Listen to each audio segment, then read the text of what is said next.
Welcome back to another episode of the DDGeopolitics podcast. I am once again joined by Yara, my awesome co-host, just finishing up work for the day. Yara, how are you? I'm doing well. I can't complain.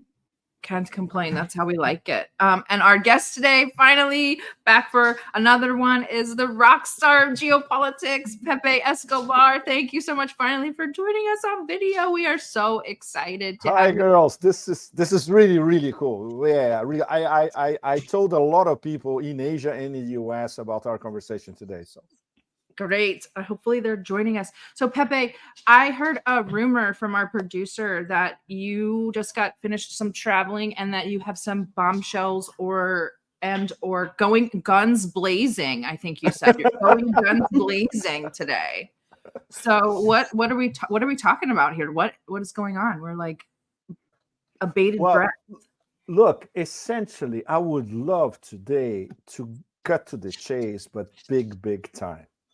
All guns blazing because I would like it to be concise, short, and not a 2 or 3 hour conversation. I think we can pack it up in half an hour, 40 minutes. The main story of what's going on globally and beyond these two intertwined wars in Ukraine and now in Palestine.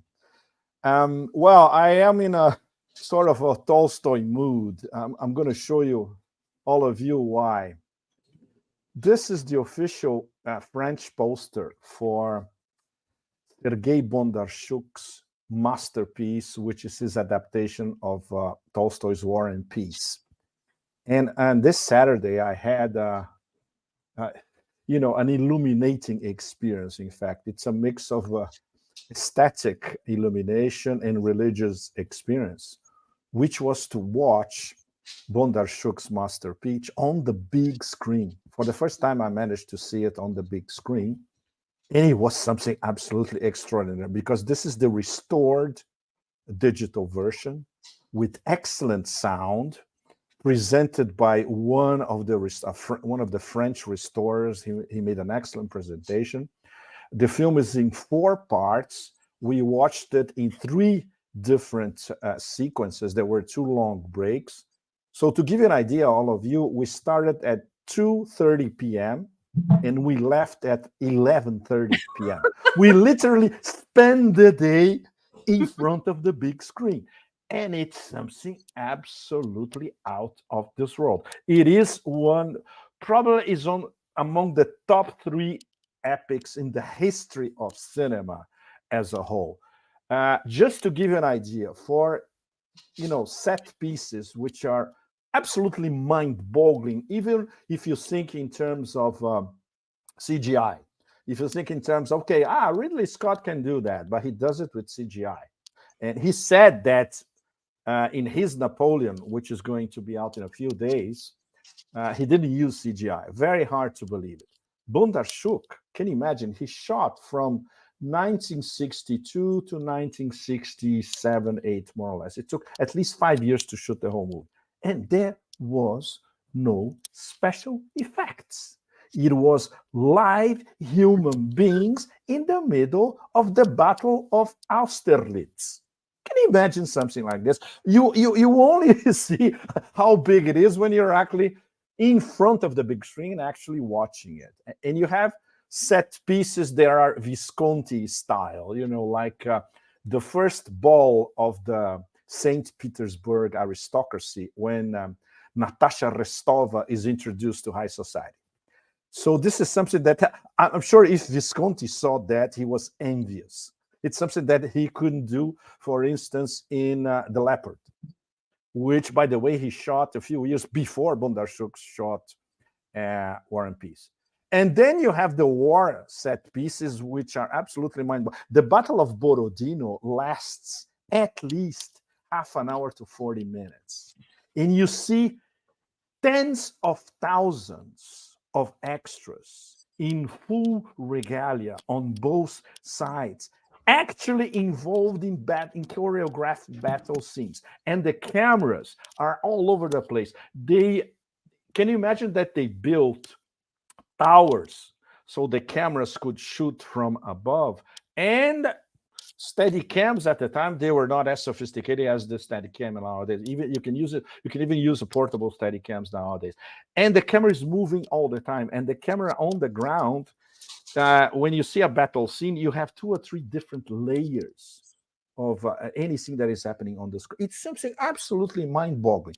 A final thing that for all of you, if you ever have the chance to watch it on the big screen, they built a replica of Moscow outside of Moscow for the whole set piece of Napoleon troops burning and plundering Moscow. Can you imagine doing something like this nowadays? Absolutely out of the question. So since Saturday, I am in a Tolstoy Bondarchuk mega cinematic frame of mind and said, "Oh man, how can you compete with that? It's absolutely impossible." So the best that I could do for all of you is to try to tell you a little story, not a Tolstoyan epic, but a little story of how our war and peace, rather our war and non-peace, is going on nowadays. All right. So take this as a rambling intro, and now let's get to business. Girls, do you have any questions before we start? I'm like, I don't know. My mind is completely blown already, so I'm just waiting for the story. I think, yeah, let's listen to the story. We probably have some questions more down the line, but we definitely want to let you kind of just lead this one. Because I Okay, know okay, if we girls. start with questions, we're gonna go off on tangents and we're not gonna get the big story. So let's start with the big story. Okay, all right. So let's try to tell our tale as concisely as possible. Obviously, not in a Tolstoyan manner. It's not going to be 1,200 pages, right? Okay, so what's going on? Maybe we could start with a vignette. Let's say this will be our prologue. What happened this weekend at the OIC Arab meeting? Which I'm sure history books will have a special chapter to how appalling and depressing this meeting was, because I'm sure that people all over the planet, including the millions of people here in Natostan, where I am, that went out in the streets, basically protesting against a genocide in every smartphone, which is what we're living right now.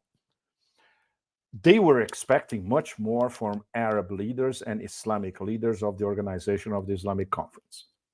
So what we got in the end? We got, I would say, a pathetic final statement, which is a series of blah, blah, blahs that all of us discuss among ourselves, but we expect leaders confronted to a genocide in front of them to have a much more forceful reaction.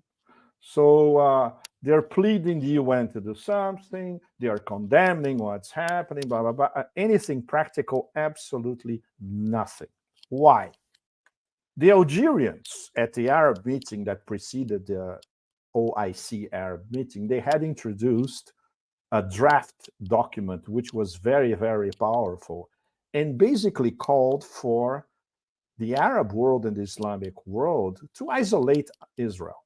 And that would include cutting off, very, very important, oil shipped to Israel. And that would, a key part of this equation would be the role of Saudi Arabia and the Emirates, and especially Turkey. Why Turkey? Because of the BTC pipeline. This is a very, very important story because this is what I used to call 20-something years ago Pipelineistan.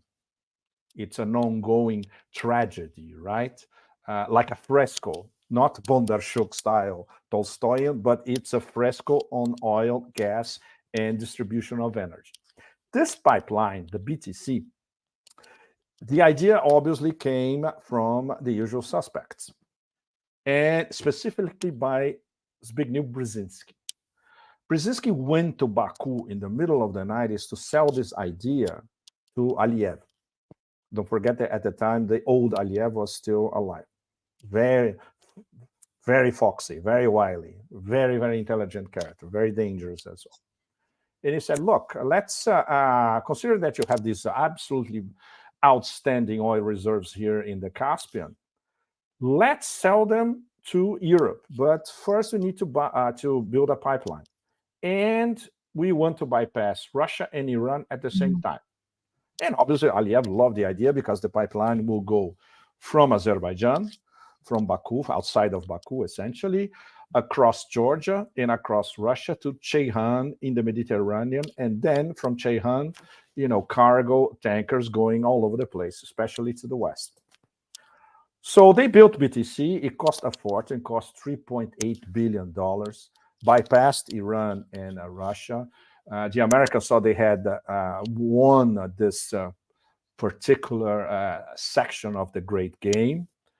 And a very important detail, Israel gets 40% of its oil from the BTC.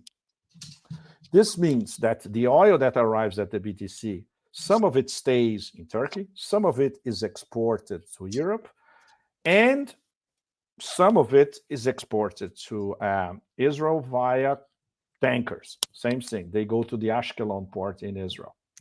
So what could neo-Ottoman Sultan Erdogan do with one phone call?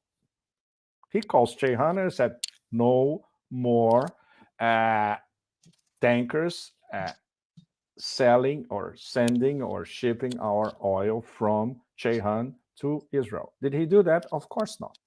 And you won't read about that anywhere.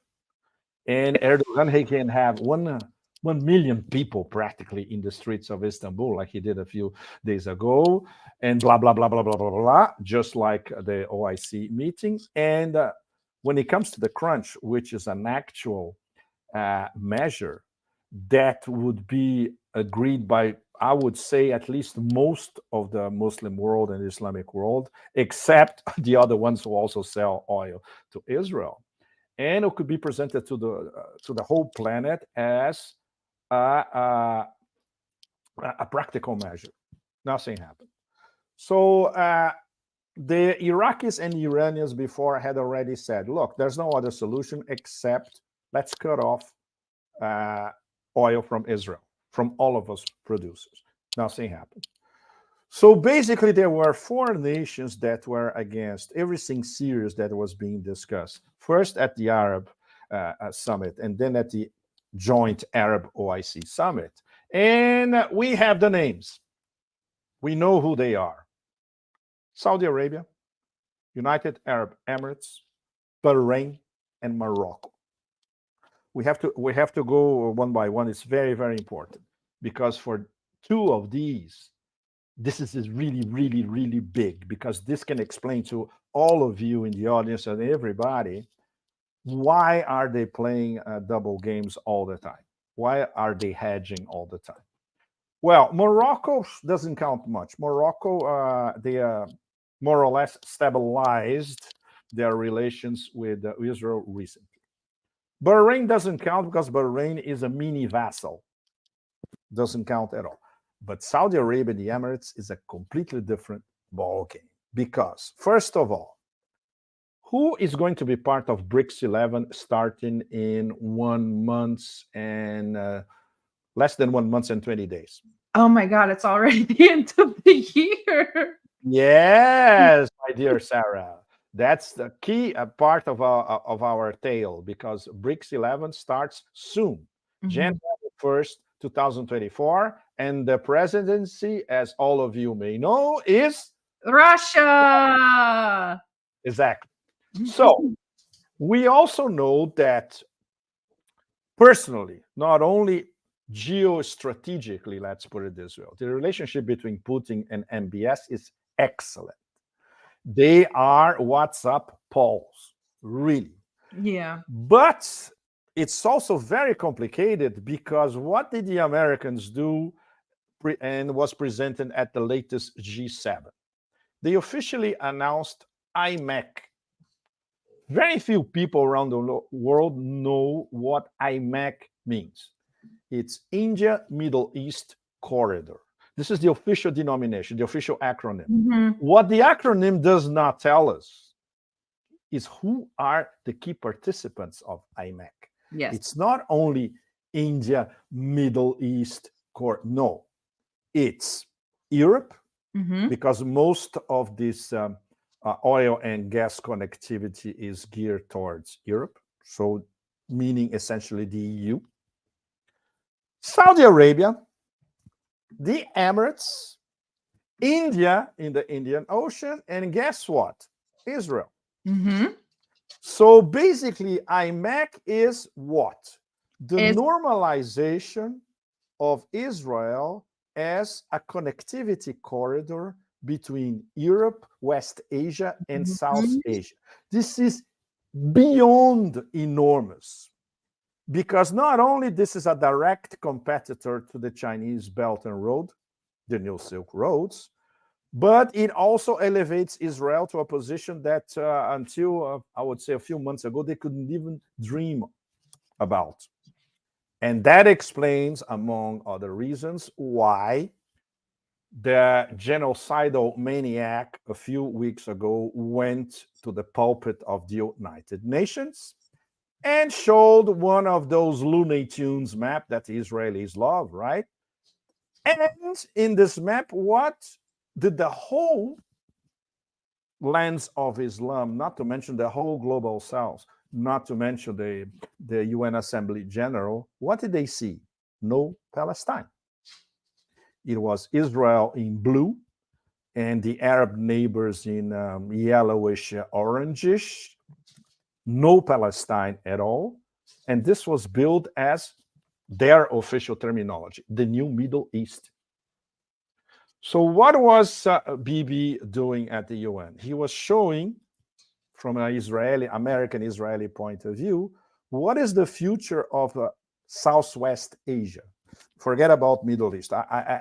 Myself and many others, and the Cradle, where I am part of in Beirut, we never use the expression Middle East. We always use West Asia or Southwest Asia, because this is what this region is all about, right? So you have Bibi at the UN legitimizing and normalizing all that, basically erasing Palestine off the map in front of a global audience.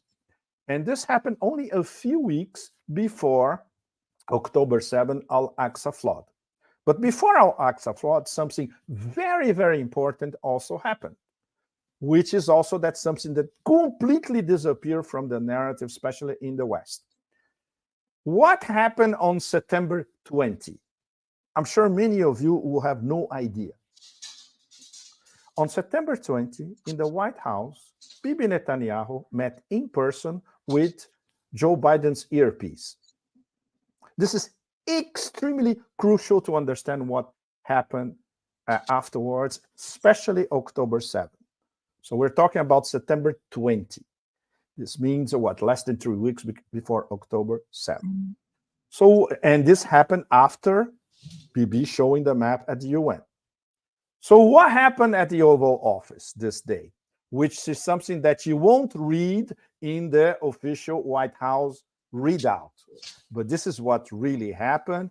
And when you talk to Washington insiders, even laterally or in an undergroundish way, they confirm it. Yeah, this is what they discussed. There's no question about that. Well, they discussed three very, very important issues.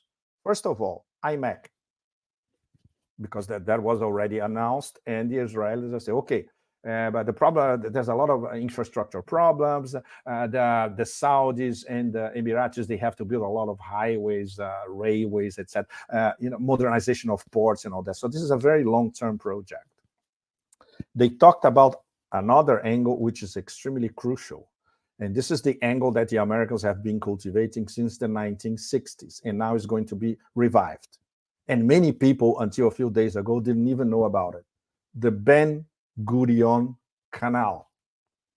What is the Ben Gurion Canal?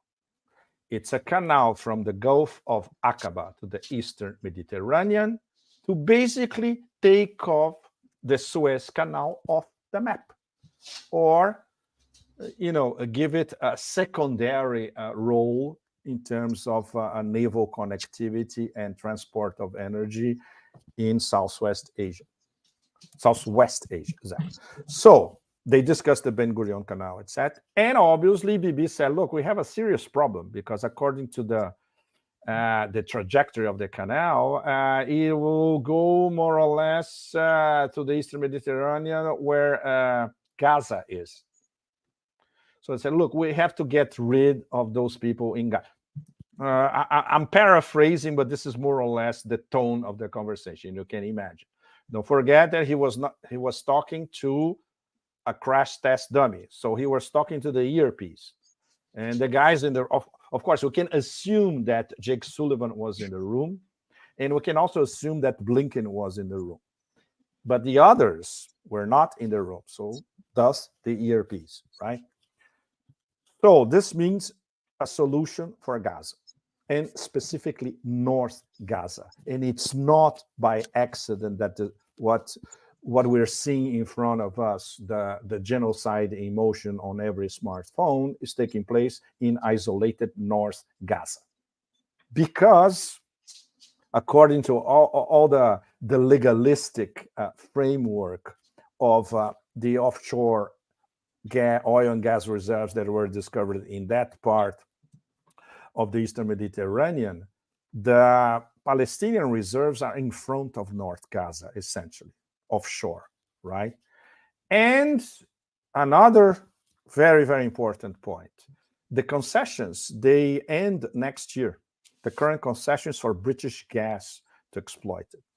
And starting next year, when the concessions are going to be renewed, there is a very strong possibility that the government in Gaza could sell these concessions to Gazprom. And I confirmed this with the Russians. Yes, it's true. We don't know what's going to happen, but yes, we are. Well, we made an offer already, you know. So you have, you know, everything set up perfectly from the point of view of the Americans and Israelis to organize a mega diversion, in fact, let's say, increase the possibility of having a final solution, and I don't quote it lightheartedly. It's very, very serious. It's this current Israeli government's final solution for the Palestine problem. But don't forget, we're talking about what was being discussed before Al-Aqsa flood. And that implies something extremely important that obviously we will never have any confirmation from anybody, even the best informed intel analysts in West Asia, in the US, or everywhere else.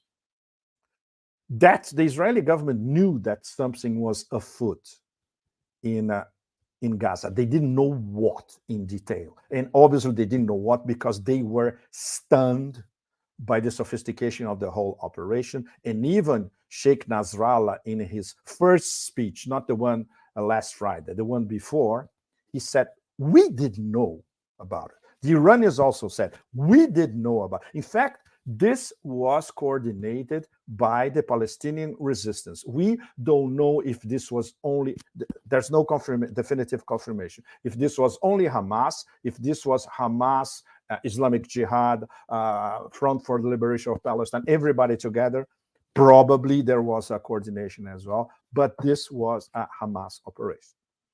It was a escape raid. It was, I'm sure many of you will remember that famous escape from prison with Steve McQueen eons ago. Yes, that was a similar thing. But okay, we need to capture some prisoners, and then we exchange the prisoners that we captured with the over 5,000 Palestinian prisoners in Israeli jails, in many cases for years. So what was discussed on September 20 was, I would say, the preamble for, okay, if anything happens over there, the earpiece told Bibi, okay, you can do anything you want as long as it's not too hardcore. Don't go a highway to hell, AC/DC on them, which is exactly what they're doing because they don't listen to anybody, right? So this was already settled on September 20. We got October 7, and now it's already proven with evidence, video evidence everywhere that the Israelis shot against their own citizens on October 7th, fully documented. And of course, but from their point of view, from the point of view of the maniac genocidal government in place in Israel at the moment, the conditions were created to implement phase 2, which is the final solution for Palestine. That's where we are now.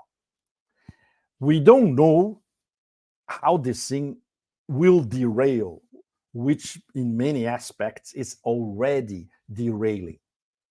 We have unconfirmed information that the Palestinians are hitting a lot of Israeli weaponry over there. And a lot of Israelis are being killed.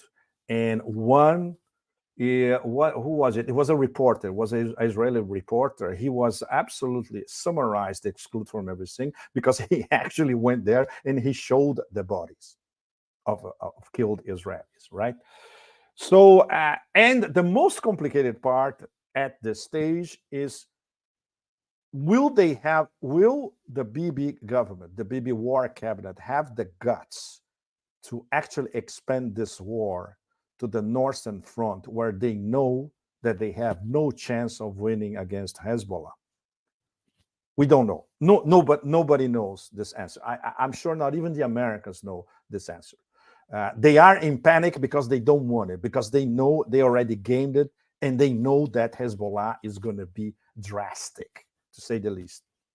But now we're getting to the, let's say, the larger framework, the big picture of our tale. Who is this war against? It's not only a war against civilians in Gaza, which it is at the moment.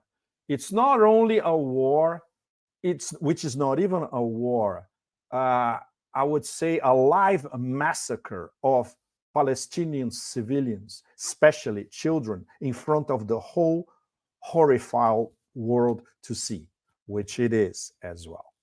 The big picture shows us that this is a war against some very specific geopolitical actors.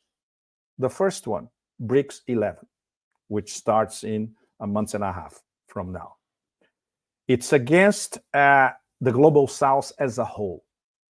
And it's against the lens of Islam as a whole. And this is something that those leaders that met this past weekend in Saudi Arabia, many of them didn't understand, or many of them were cowardly enough to admit it. We had, for instance, very, very strong speeches by Raisi from Iran, by Assad from Syria, by the Algerians, etc. And from these who were hedging their bets and the ones who vetoed a really forceful action against the ongoing genocide, and especially those two who are members of IMEC, Saudi Arabia and the Emirates, we didn't have anything. And it's no wonder that they blocked, because they're still hedging their bets. And many of you will be asking why they're hedging their bets. Okay, the short answer is follow the money. Where is most of the money of these people? MBS circle and MBZ circle. New York and London. So that explains it all. So they will continue to hedge their bets. And they still think that IMEC could be a super deal for them. And obviously, they are gangsterish enough to stab the Chinese on the back and stab BRICS 11 on the back.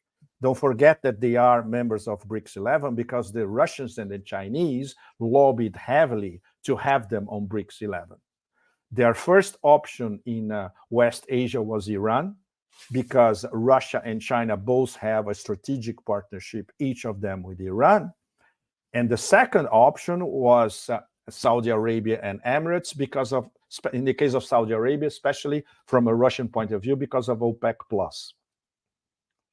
So don't forget that all of us, all of them and all of us, they are dealing with gangsters, with mafiosi. MBZ and MBS cannot be trusted for anything. You cannot buy a baguette from them. Sorry, you cannot buy a kebab from these guys. Literally, it's going to be a rotten kebab, right? So, and I'm sure our Russian friends, they know it very well. I'm not so sure about the Chinese, and this would, okay, we would start a long conversation on how the Chinese sometimes bet on wrong horses in different latitudes because they don't understand cultural details, unfortunately. Right, so this is a war. The charade that we are seeing in front of us is disguising this war against BRICS Plus. It's disguising the fact that this is a very well, I wouldn't say well concerted, but I would say a sort of desperation role by the Americans when they look at the timetable and what do they see even in their spheres of influence. They see that they are being expelled little by little, slowly but surely, from Eurasia as a whole. They see that the start of BRICS 11 is a mega game changer in terms of connectivity corridors and in terms of commerce and trading of energy. They see that the de-dollarization movement is picking up speed all over the world, literally, different levels. And they see that what is happening nowadays in terms of the ongoing genocide live for everyone to see is coalescing some sort of union inside the Arab world and including all the lands of Islam. We saw this past weekend that this is far from happening. It may have already started, but the problem is if you don't get rid of some of these leaderships in all these nations, it will never happen. But this is what is understood, I would say viscerally, by global public opinion all across the global south, is that this is a desperate war by the empire against the global south. And this is personified by BRICS 11. It's personified by vast sections of the Islamic world. And this reveals, among other things, and that's the good part of it in terms of how to exploit it, how absolutely desperate they are. So at the moment, they have, I would say, a two-pronged strategy, which they're building as they go, our usual suspect hegemonic friends. In South America, their strategy relies on an absolutely demented character in Argentina, which they're betting is going to win the next Argentinian elections. Exactly, Milei, which is it's an unqualifiable, stupid character. Totally. I'm Argentinian. I co-sign this message. I'm sure you do, Yara. Of course, anybody with, I would say, half a functioning brain all over Argentina and among the Argentinian diaspora knows that. The problem is the massive brainwashing campaign, massive and extremely wealthy brainwashing campaign going on in Argentina for months now, to try to get Milei to win these next elections. And don't forget that they can, if push comes to shove, they can even steal the elections. We don't know what's going to happen next. Considering the last debate, we could say that Massa wins based on the debate alone, but debates don't win elections. We all know that. So this you touched on this. Sorry to interrupt. Go ahead, Yara. Go ahead. I really wanted to stay on this Milei point because, you know, in one of your recent tweets that I looked at, you touched on the regional dynamics in Latin America, the broader context of, you know, BRICS countries aligning with OPEC and so on and so forth. We know that just on the point of Argentina, you know, Argentina is suffering from, you know, the highest rates of inflation in the world, I think now. We obviously have a huge amount of debt to the IMF, and we have a bunch of account deficits. It's a whole, I think we're going to see a currency collapse very, very soon. Exactly. So mentioning Milei's election here, how could the political developments and also the Brazil-Argentina relations here influence the broader political context as well in terms of BRICS and the BRICS nations? It's a very good question, Yara, because this points to, once again, a desperate divide and rule tactic divide and rule applied straight against the two most important South American countries, economic, Brazil and Argentina. So they have the perfect Trojan horse to basically start yelling, I'm going to break relations between Brazil and Argentina. I'm going to dollarize the economy the day after I'm elected, and I'm going to be out of BRICS.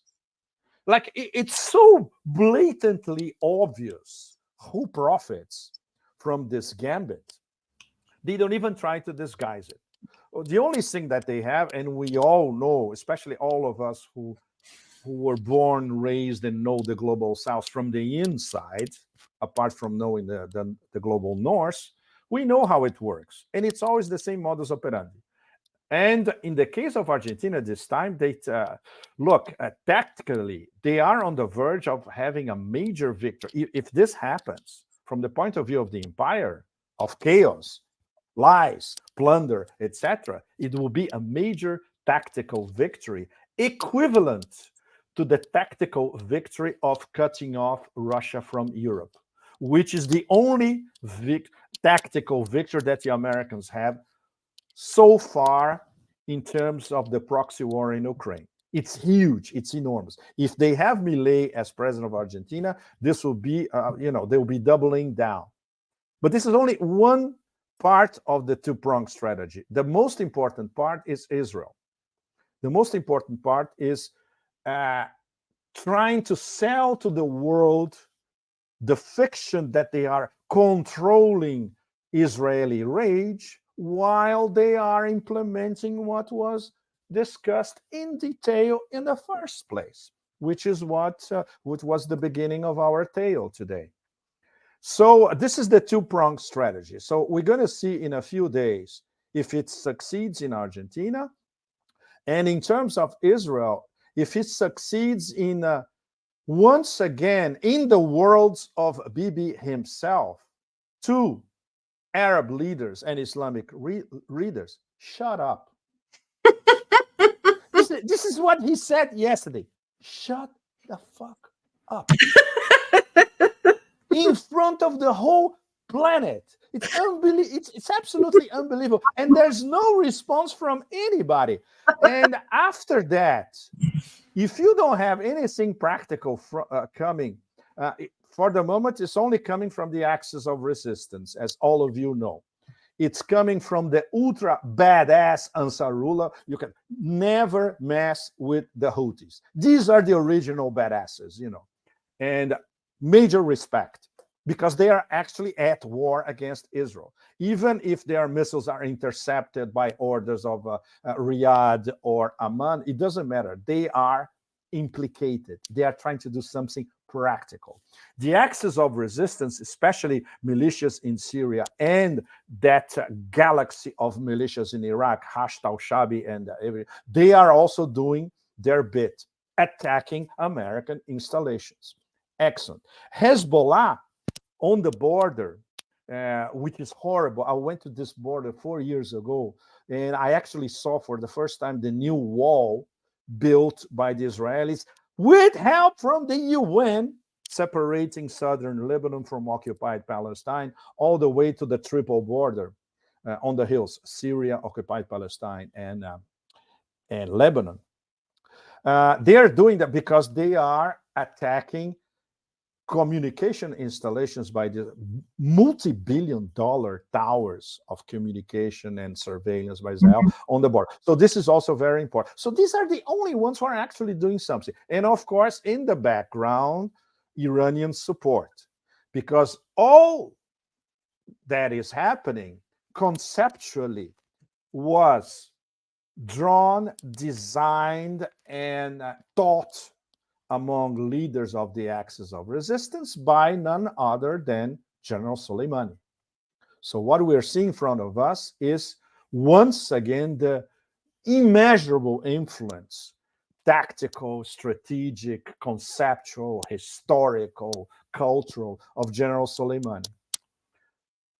Is anybody apart from the Axis of Resistance doing anything practical against the genocide? Nothing, absolutely nothing. And that's why what happened this past weekend, for all of us with a brain all over the world, it was beyond appalling. It was extremely depressing. Nothing that, it's not that we were expecting something different, but it only confirms what all of us already know about most of these leaders, with a few exceptions. I would have as exceptions, for instance, because I think he was as appalled as everybody else, but he had to be very careful. Widodo from Indonesia, for instance. The Algerians, with at least introduced a series of very serious measures, right? And Syria, very few exceptions.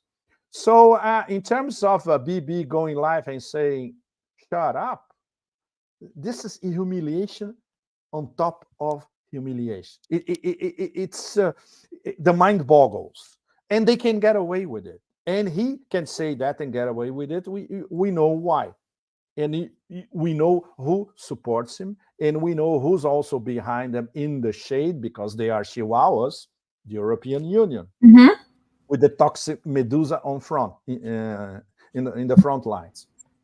So this is where we are at the moment. It is an inflection point in our tale.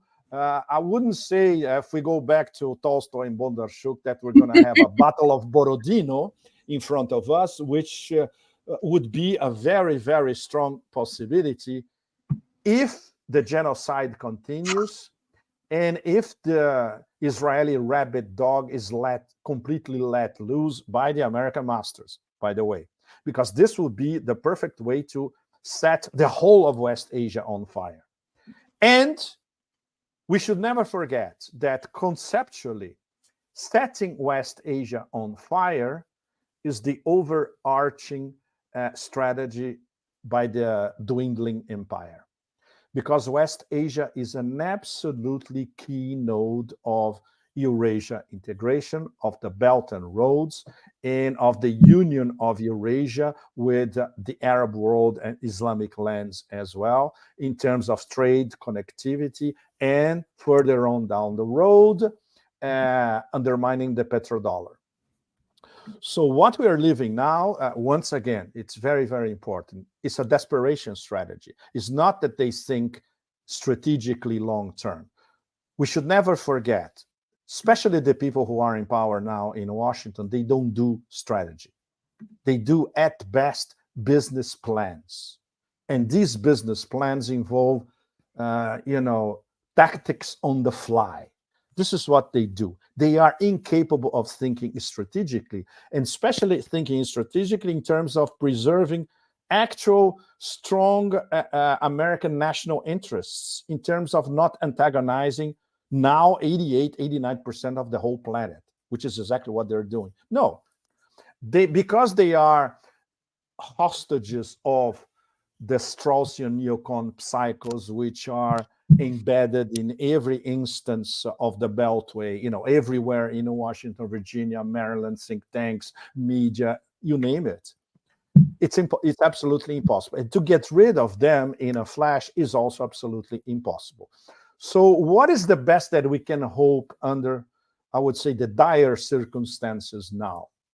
Is not to have a 21st century replay of the Battle of Borodino, which, by the way, Napoleon lost.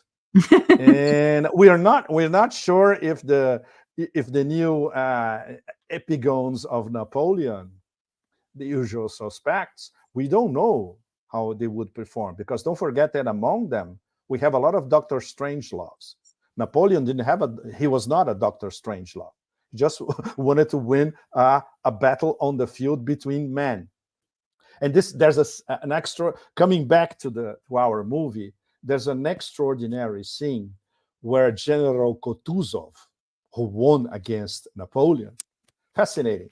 one-eyed guy, older. He liked to eat well in the middle of the battle.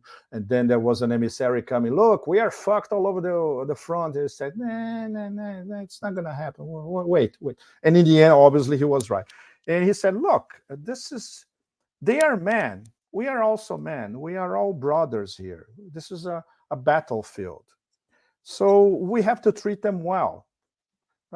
We just need to tell them, look, you came here uninvited, so now it's time for you to go. Leave.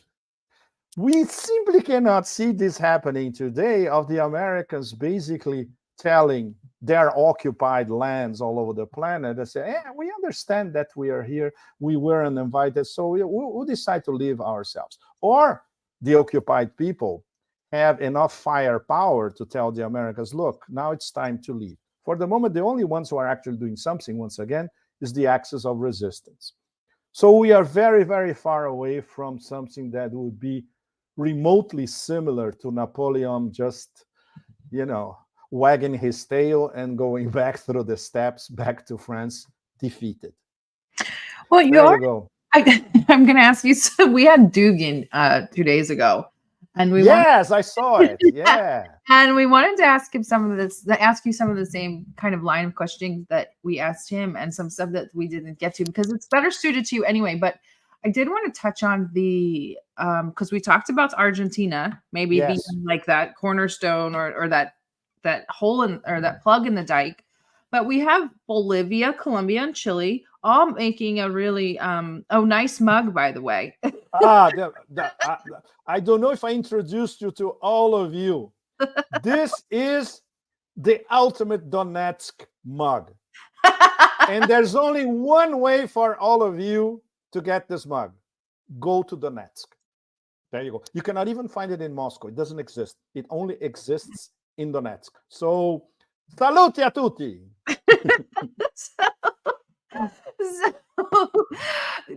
Is our Bolivia, Chile, and Colombia enough of a counterweight in Latin America to hold on to that line of chastising Israel? Because Bolivia has now cut ties with Israel twice. Yes. And Chile recalled their ambassador, and Colombia took an incredibly hard stance at the UN, calling it one of the first to call it a genocide, which was amazing at the UN. But then we talked about Argentina, which could kind of make the whole thing fall apart. Could be the string from the sweater. So are those three going to be enough of a counterbalance? Will we see Venezuela maybe join in, or Brazil and kind of Venezuela? I would say Venezuela could join, Sarah. Brazil is an extremely complex case. This is I cannot get into detail for many reasons. The first one is that I'm not there, and to try to see what's going on in Brazil when you're not there is absolutely impossible. The country is too complex. Everything is clashing against everything else all the time. But what I get from my best friends, and some of them are sources as well, is that Lula is more or less isolated in the middle of the whole, I would say, a cascade of horrors around him, including internationally. He already said himself that this is a genocide and something must be done about it. This is not the vision of most of his government, or at least a great deal of his government. It may be the view of the majority of Brazilian public opinion. This is so he's fully attuned to Brazilian public opinion. But in terms of navigating geopolitically, this whole empire strategy of creating divide and rule everywhere, he has to be very careful because he's one of the main targets. Personally, not only the Brazilian government, as it was from 2010, the Dilma government, and then Lula himself, the whole car wash operation, etc. Lula is a personal target of the Americans, and he's being kept, I would say, metaphorically on a leash. Of course, nobody keeps Lula on a leash, and he knows that. And as soon as as he finds leeway to say something that is really, really forceful, he does. So he remains the Lula that we all know and knew for decades, right? But his margin of maneuver is extremely slim. I would say that he would have more of a margin of maneuver when BRICS 11 starts. But there are many, many extra problems, which is the quality of his cabinet, which is, I'll be very blunt, it's not exactly brilliant, to say the least. I'm sure all of you know what I'm talking about. The fact that the extreme right is still extremely powerful, the fact that evangelicals, the extreme right, this concoction of evangelicals, extreme right, and rabid Zionists, and you name it all together, it's very, very powerful in Brazil, everywhere. I would not say in Brasilia, yes, in Brasilia, of course, but especially in Sao Paulo, which is the seat of financial power. This is where I was born, so I know how Sao Paulo works. It hasn't changed much since I was born. So if you drop a few names, you know that these people are behind everything toxic happening in Brazil. And it hasn't changed much. The families are still the same. And you have a new nouveau riche, but in the end, it's the same story. So Lula has to be extremely careful. Some very well-informed Brazilians say, look, the Americans are just waiting for the right moment to kick him out and get their man in government. This is also, of course, one possible scenario. And obviously, Lula is very much aware of this scenario as well. So in terms of BRICS 11, this might change a little bit. The fact that he remains extremely popular is very, very important. The fact that he remains internationally recognized as the leader of the global south is also very important. So the Americans cannot do anything blatant against him. But he is in a very insecure position, to say the least. So this is the short version. I'm sure all of you will understand what I cannot say in public. Yes, of course. I do want to ask you about BRICS as a whole. So we know, our listeners hopefully know, that BRICS is an economic alliance, not a military alliance. But yes. War and economics go hand in hand. So is it morally acceptable for BRICS to pursue a peaceful course to achieve their goals while civilians are in their strategic countries? So say Syria is under attack. Syria is likely going to be a candidate for BRICS in the future. We already have Iran and Saudi Arabia who could get embroiled in this war, also planning to be in BRICS in 2024. Does it ever become BRICS's obligation to step in and try to prevent that from happening because it has such grave economic consequences for the plans that they already had?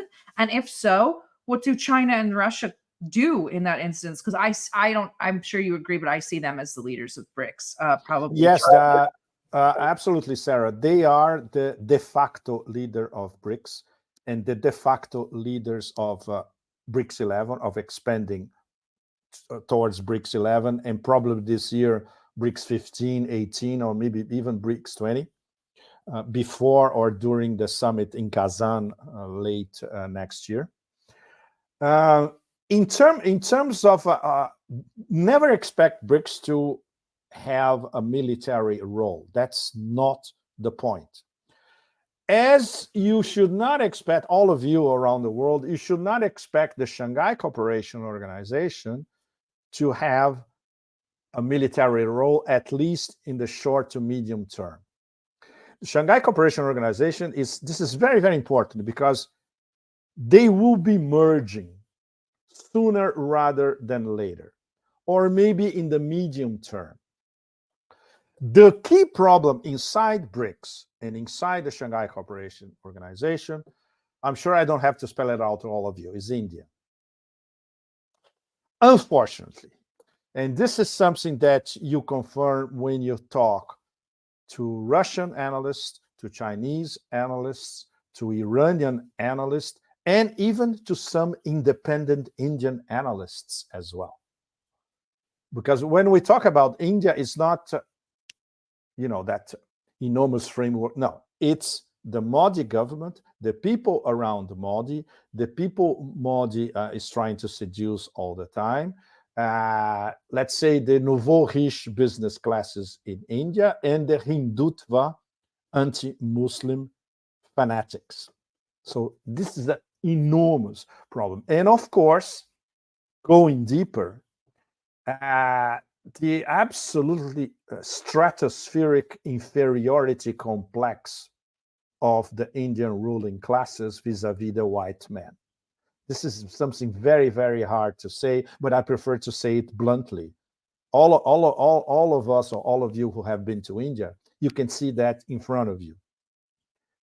It's changing little by little, but it's changing in a very perverse way, because in many cases, the inferiority complex in terms of, being subjugated by the white man is being transferred to intolerance vis-a-vis the Muslim population. This is absolutely horrible. It's so I would say this is one strand. Of course, it's the majority of the population. They don't even think about the majority of the Indian population is basically preoccupied with survival, and I'm not joking about it. I'm talking about at least 600 to 700 million people. India is still an extremely poor and backward country if you get out of the big urban centers.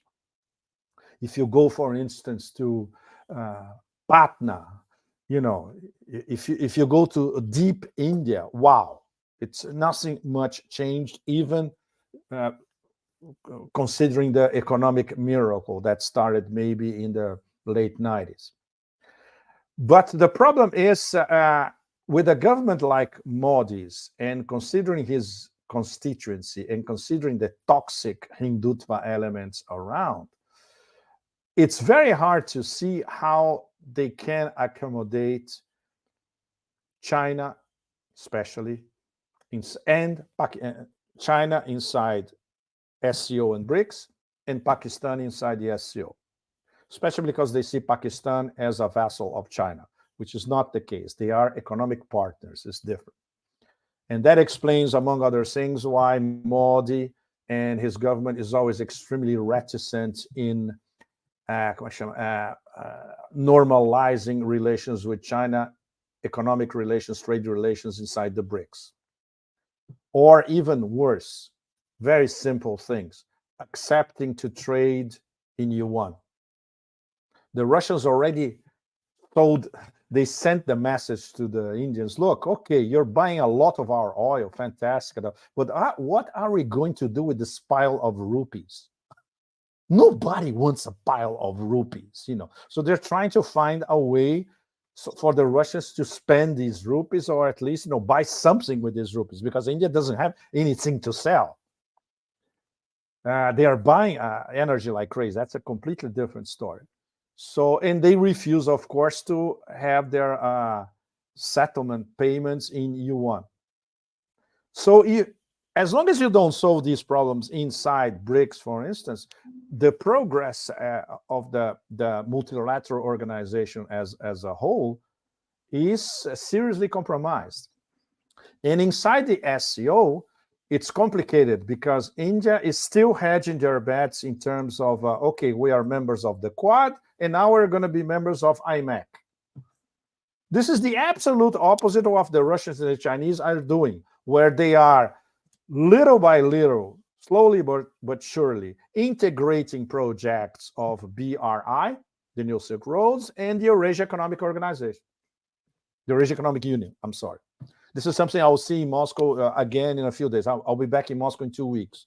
And I always talk to the Eurasia Economic Union people while I'm there. And they tell me in detail the problems inside these multilateral organizations, especially in terms of coordinating economic policy and the drive towards de-dollarization, or even the drive to settle trade in bilateral currencies. It's an extremely complicated dossier, all of that. And it's all interlinked.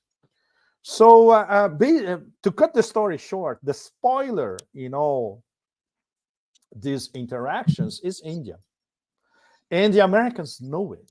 And the Americans, of course, they keep sending an enormous amount of carrots to the Indians to bring them to the hegemon camp. And the latest one is exactly IMEC. But when the Indians look at how long will it take to have IMEC working for their Indian benefit, you have to build 1,000 kilometers of highways over here, you have to modernize port over there, and all that. They say, this is not going to work. But they cannot say that to the Americans. And also because they have their own connectivity corridor, which is the International North-South Transportation Corridor, the INSTC, which is Russia, Iran, and India as the main partners. And that's also anathema for, guess who?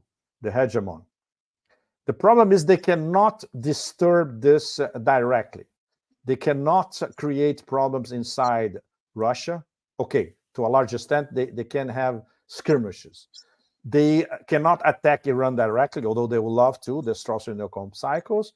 And obviously, they have to protect their Indian investment on.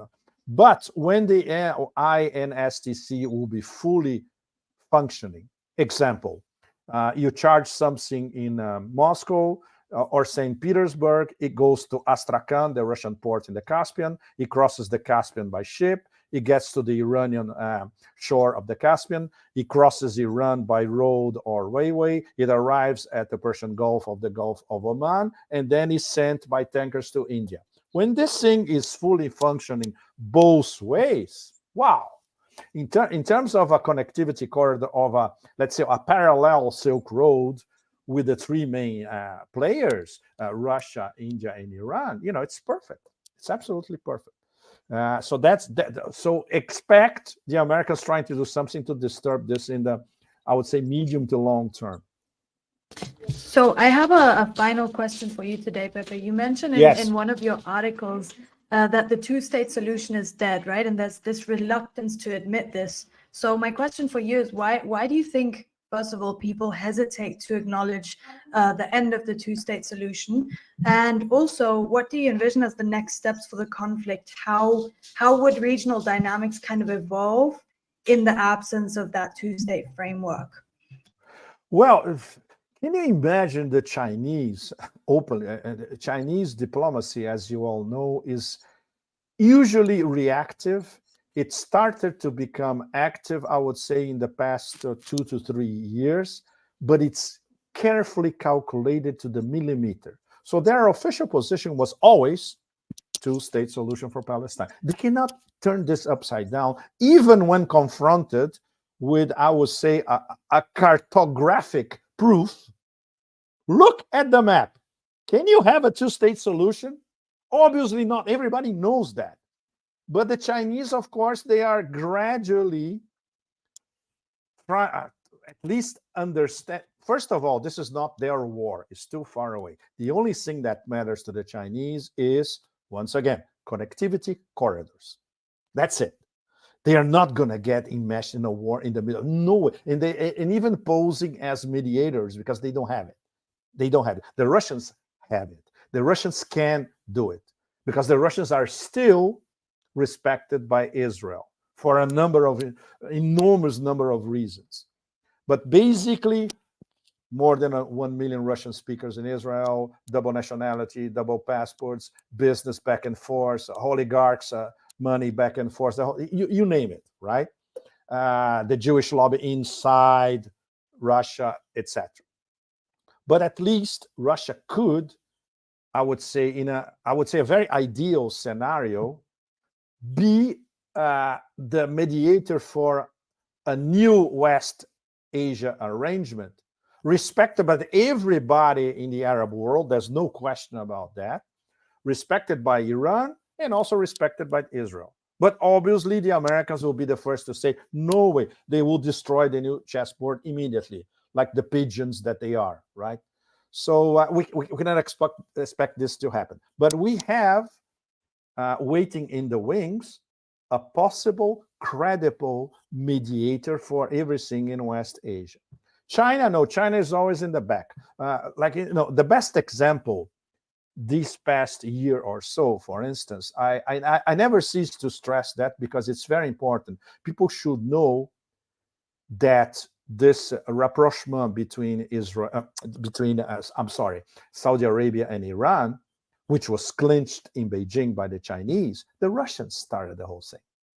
The Russians start talking separately with the Iranians and the Saudis via third country emissaries in Oman, in Iraq, etc. So this went on very, very slowly. Then one day, they sit on the same table in Moscow, the Iranians and Saudi Arabians. So when the Russians saw that this thing was starting to become fruitful, they volleyball. The ball goes to the other side of the court. The Chinese pick it up. The Chinese finalized the agreement, and the Chinese announced it. So this is Russia-China strategic partnership on the diplomatic level, working at the highest level. It's fascinating to watch, just like it is fascinating to watch their bilaterals. If it's Lavrov and Wang Yi, or if it's Xi with Putin like the last time, everything is millimetrically calculated, but they get along because they understand each other. When the Chinese describe it as a comprehensive strategic partnership, that's what it is, because they discuss everything in minute detail. That's how it is. And obviously for West Asia, it has to be. None of them wants to be part of or get inside this hot one. No way. But the Chinese see that the Russians in the forefront and themselves in the back, they could be accepted by all parties as credible mediators. But always comes back to the irrational side in the equation. The pigeons will destroy the chessboard if there is a minimum possibility of this thing being accepted by all the players in the region. Well, I know you don't have a lot of time, but I want to ask you where you're going next and what you're going to do. Yes, I'm sure many of you will be interested because I'll be in Moscow in 2 weeks for something very big. I prefer that it happens first, and then I'll tell everybody, right? And after that, I'll go to Kazakhstan. Again? Yes. I have to. It's part of my job. I have to go to Central Asia at least twice a year. I know, but you just went. No, I was in Uzbekistan in August. It's different. It's different because these are the two most important of the 5 Central Asian stands, right? So you have to go there to see, first of all, what's happening on the ground. Second, what's in the, made in the shade. And in the case of Kazakhstan, it's even more complicated because I'm sure all of you saw how Les Petits Rois, the guys who theoretically runs this country, now, he went to Kazakhstan a while ago. He didn't get anything. He was trying to get cheap energy that he cannot get from Niger anymore. And guess who was there last week? Vladimir himself.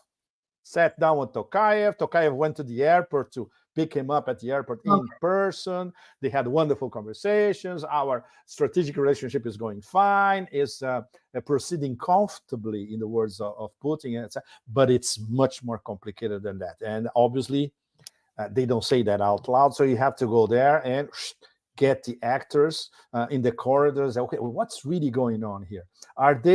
Is this a multi-vector diplomacy, which Kazakhstan is very famously doing it since the Nazarbayev years, or the Americans have a bridgehead here and they're going to take over, or they're going to start a new color revolution like the one they started in the beginning of last year. So it's extremely complex because Kazakhstan is key to everything that is happening because it's one of the key Eurasian integration partners. Kazakhstan is part of BRICS. I'm sorry, part of BRI, BRI is part of the New Silk Roads. It's part of the Eurasia Economic Union. It's part of the Shanghai Cooperation Organization. Maybe next year is going to be part of BRICS, expanded BRICS as well. So they are the center of everything.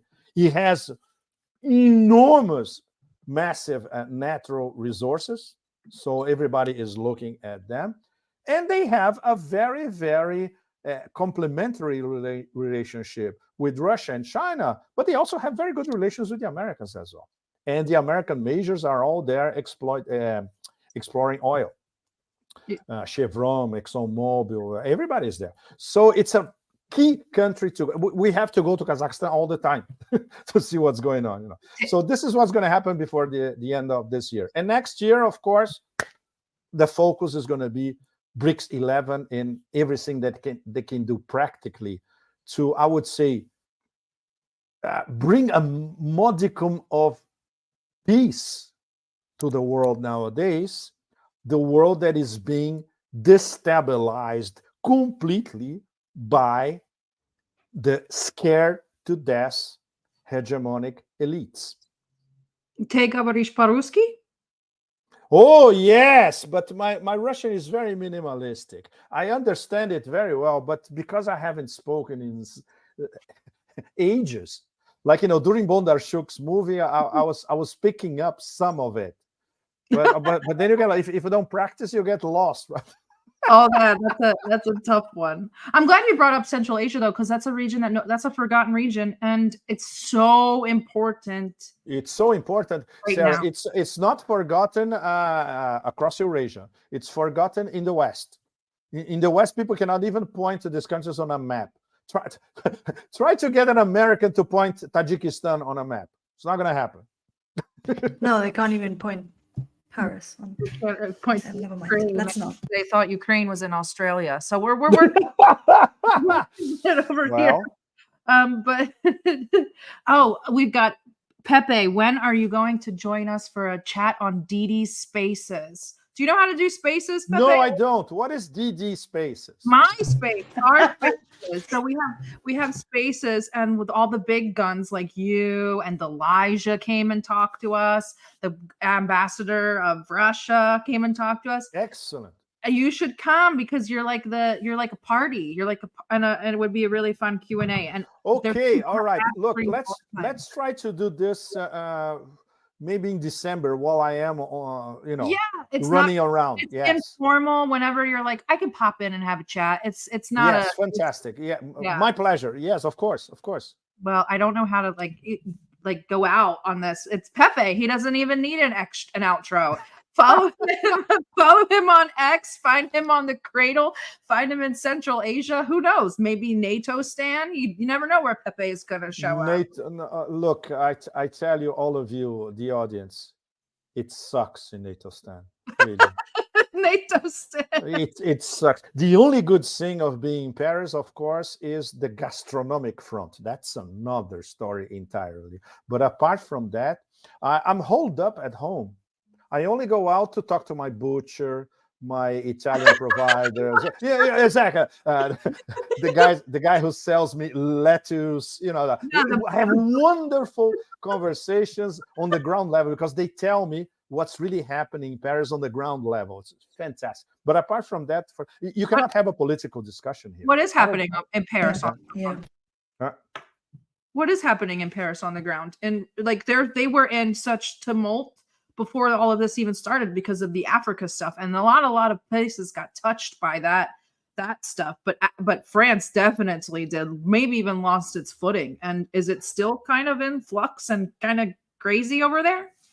Look, I don't even to tell you the truth, Sarah. I'm not even interested in the political situation. Yeah, stick with the bread. I'm interested. I'm always interested to see how Parisians live and how do they cope, because this is one of the most neurasthenic cities on the planet and the most expensive, apart from Tel Aviv or which was the other one? Not even Hong Kong.